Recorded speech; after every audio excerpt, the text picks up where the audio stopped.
Ce que je dis maintenant est vrai pour plusieurs disciplines, plusieurs domaines en général, et même pour la vie dans son ensemble. C'est la thématique antique, parce que ça date, ce phénomène. Dans la vie, je conseille et je coach qu'il ne faut jamais prendre des raccourcis illicites. Parce que les raccourcis illicites ont toujours des effets secondaires. N'est-ce pas, non?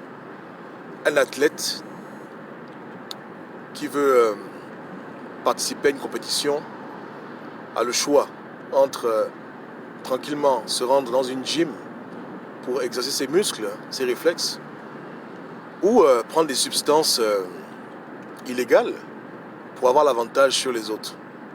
Et dans l'histoire du sport, il y a eu beaucoup de cas. Le cas le plus récent, c'est le cas du cycliste Armstrong, qui pendant presque 15 ans se dopait, n'est-ce pas? Il y a eu le cas également de Ben Johnson. Chez les filles, il y a eu des accusations, Marie-Josée Pérec, etc. Donc, les gens qui sont confrontés à la pression, souvent ils veulent simplement retrouver leur degré de succès et ils décident de prendre des raccourcis illicites pour avoir les mêmes résultats ou avoir des meilleurs résultats. Et pour le monde, parce que tout ce qu'on fait apparemment c'est pour le monde. L'être humain vit pour le monde, pour tout ce qui est externe, n'est-ce pas, non? C'est la culture moderne, capitaliste. On ne fait rien pour soi-même, tout ce qu'on fait c'est pour les autres.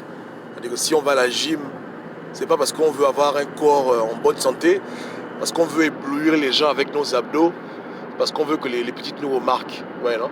Quand on s'habille bien, c'est pour qu'on nous remarque. On fait tout par rapport à autrui dans ce monde, perverti par le diable. Bref, donc dans le sport, il y a les raccourcis. En politique, c'est pareil. Il y a les raccourcis en politique. Surtout dans les pays pauvres, il y a beaucoup de raccourcis. L'argent est un raccourci. On sait que les gens sont misérables et pauvres. Donc, au lieu que les gens nous suivent à cause d'un discours cohérent, logique, une bonne aura, une bonne vision des choses, etc., les gens nous suivent parce qu'on leur donne des miettes. C'est un raccourci. Et beaucoup de gens le font consciemment. Ils l'ont déjà fait au Gabon plusieurs fois.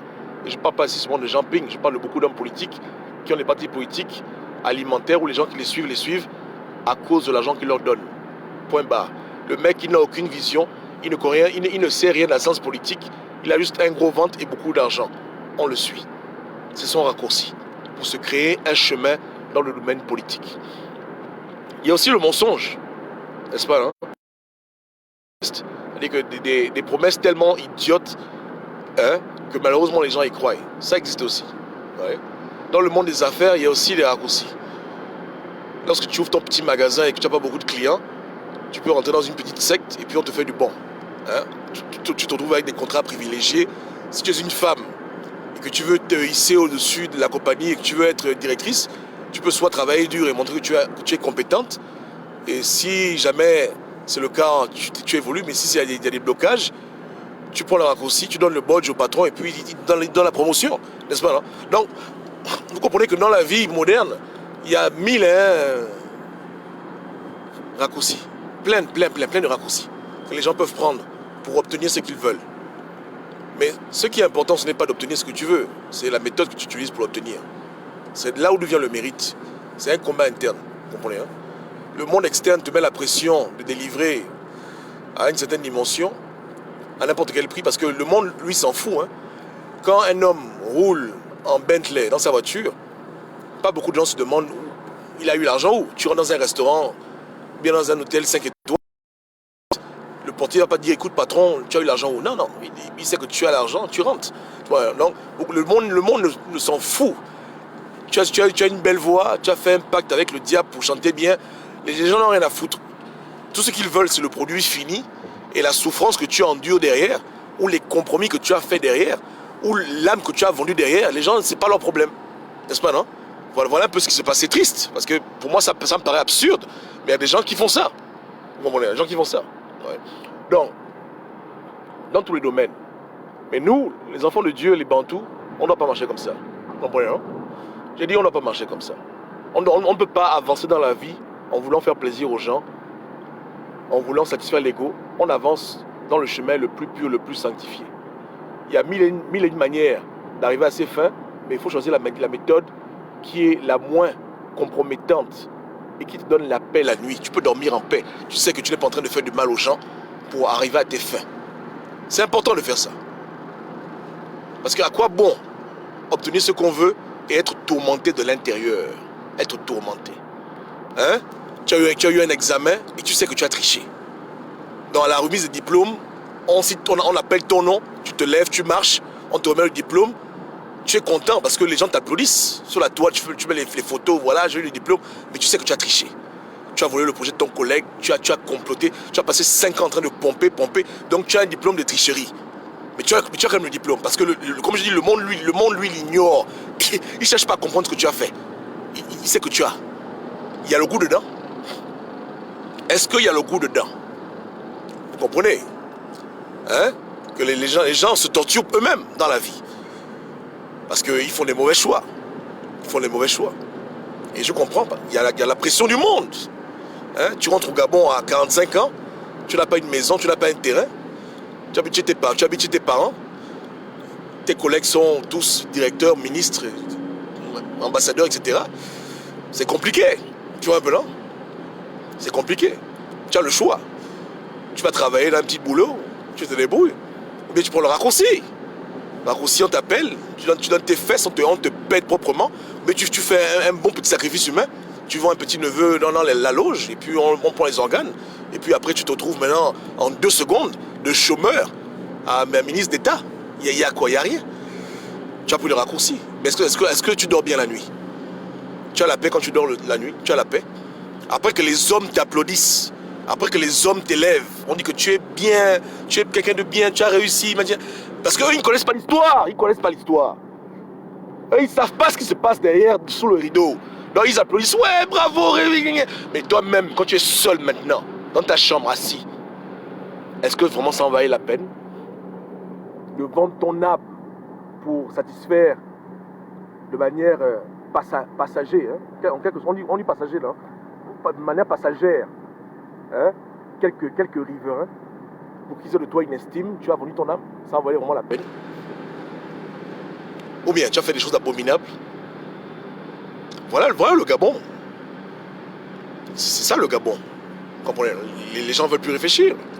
Les gens se laissent guider par les autres, par le m'as-tu vu, par tout, et voilà, c'est ça les détruit. Ça les détruit. Tu comprends, non? Ça les détruit. Donc ils font des compromis matin, midi et soir. Hein? Consciemment. Encore quand c'est pour les bonnes causes, on peut comprendre, mais quand c'est pour des idioties d'ego, on amène ça où? Tu comprends, non? Pourquoi? C'est comme ça. Donc, on voit la gloire, mais on ne connaît pas l'histoire. C'est ce que les Américains disent. Et que on voit la gloire, on ne connaît pas l'histoire. Et souvent, l'histoire n'est pas bonne. Tu vois, non? N'est-ce pas? C'est pas ça. La sagesse, hein, écoutez-moi bien, parce qu'on est aussi dans les proverbes ici. Les proverbes bantous. La sagesse, ce n'est pas le fait de ne pas faire du mal. N'est-ce pas, non? C'est pas ça. La sagesse, c'est avoir la possibilité de ne pas faire du mal, mais décider de ne pas faire le mal. Il y a une différence. C'est-à-dire que tu n'es pas sage parce que tu n'es pas un voleur, tu es dans ta maison assis. Tu sauras que tu es sage le jour où on va te confier 2 milliards, on te dit tiens, fais le projet. C'est là où tu sais que tu es sage. Tu n'es pas un homme fidèle parce que tu es dans ta maison. Tu es un homme fidèle quand tu marches avec des belles femmes, bien en forme, bien remontées, les beaux seins, tout bien, les fesses, tout, le beau visage, tout bien équilibré, la peau douce comme les bébés, et que tu refuses de faire la fornication, la bordellerie. Tu comprends, non? Tu es sage quand tu sais que si tu fais ça, tu auras un succès éphémère, hein? Mais à un prix grave. Et tu refuses de faire ça. Donc c'est quand tu as les moyens de faire le désordre, que tu refuses de faire le désordre, que tu es sage. Tu comprends? Quand tu sais qu'il y a le raccourci, et que tu refuses de prendre le raccourci, c'est ça la sagesse. Tu comprends, non? C'est comme ça. J'ai mis un post tantôt. Tu connais un homme, il vendait au marché, il était pauvre.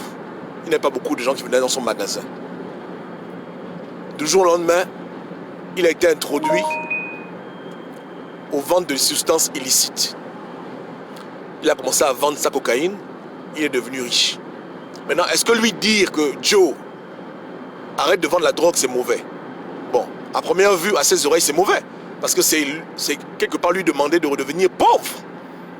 Mais il est mieux d'être pauvre que de risquer la prison, que de risquer la mort. Parce que tout ce qu'on fait en mal, Dieu nous voit. Dieu nous voit. Dieu nous voit, Dieu nous connaît. Et on peut blaguer les gens, on ne peut pas blaguer Dieu. Donc, c'est vraiment, c'est bien. Après 2 ans plus tard, on le retrouve dans un caniveau, égorgé, hein, violé, parce qu'il a fait un deal qui a mal tourné. Le raccourci. Depuis le commencement des temps, hein, Dieu parle aux hommes du raccourci. Tout le monde le sait, mais les gens bouchent les oreilles. Tu comprends, non? Moi, je n'enseigne pas aux gens le raccourci. J'ai un petit frère artiste qui m'a contacté récemment, avec qui on va travailler. Mais je ne peux jamais le conseiller d'aller faire des rituels de magie pour que son audience augmente. Il chante très bien. On prie, on le positionne, que le jour où Dieu va ouvrir les portes dans le ciel, il aura plus d'audience. Mais on ne peut pas l'encourager à faire des idioties, des âneries pour que l'audience le suive. Non, on reste intègre, papa. On reste intègre. C'est ce que nous on prêche aux gens. Hein. Vous comprenez? Donc, on doit faire attention. On ne peut pas envoyer les gens en enfer pour atteindre des objectifs à la con. Parce que relativement parlant, tout ce qu'on fait sur terre, c'est con. Donc pourquoi est-ce que les gens vont perdre leur âme au diable, perdre leur âme, la vendre au diable pour les idioties de ce monde? Ou bien, il faut que les gens se ressaisissent. Hein? Ou bien, il faut que les gens se ressaisissent. Il faut que les gens se ressaisissent.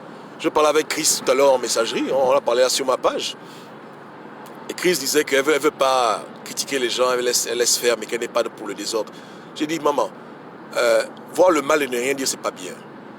On se plaint qu'on a fait 50 ans dans le bongoïsme, avec les bongos, on veut notre libération. On doit comprendre que la libération, elle est spirituelle. On ne peut pas faire des choses que Dieu n'aime pas et espérer que Dieu nous bénisse et que Dieu nous libère de tous les gens qui nous persécutent. Ça ne marche pas comme ça. Ça ne marche pas comme ça. Même David, qui avait pourtant été roi d'Israël, n'a pas utilisé le raccourci pour devenir roi. Allez lire les Écritures vous-même. Le roi Saül voulait le tuer. Le prophète Samuel l'avait déjà oint. Et Samuel, ce n'est pas le pasteur du quartier hein, qui raconte sa vie et qui parle en langue, mais qui se ment à lui-même. Je parle d'un vrai prophète de Dieu. Il avait déjà oint David, que tu seras le futur roi d'Israël. Il n'y a rien là. N'est-ce pas, non? Mais ça a pris 20 ans pour qu'il devienne roi d'Israël. Et même quand il avait l'occasion de devenir roi, il n'a pas pris le raccourci.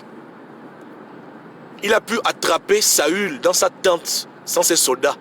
Il pouvait lui mettre le couteau et l'égorger. Il a dit, je ne ferai pas ça. Les gens disent que tu es bête, tu es fou. Pourquoi tu ne fais pas ça? Il a dit, non. Je ne veux pas tuer loin de Dieu. J'attends mon temps. Et il a attendu son temps. Saül est mort lui-même de ses propres idioties. Et David a pris le pouvoir.